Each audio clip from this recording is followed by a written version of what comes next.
భగవంతుణ్ణి సులభంగా జపించడానికి హరే కృష్ణ మహామంత్రం దాని యొక్క వివరణ చెప్పగలను.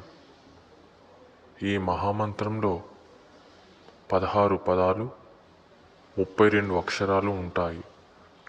హరే కృష్ణ హరే కృష్ణ కృష్ణ కృష్ణ హరే హరే హరే రామ హరే రామ రామ రామ హరే హరే.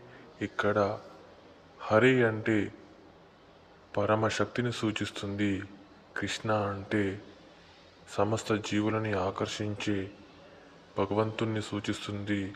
రామ అంటే పరమానందాన్ని ప్రసాదించే వ్యక్తిగా సూచిస్తుంది. ఓ భగవంతుడా, నీ సేవలో నన్నుంచు.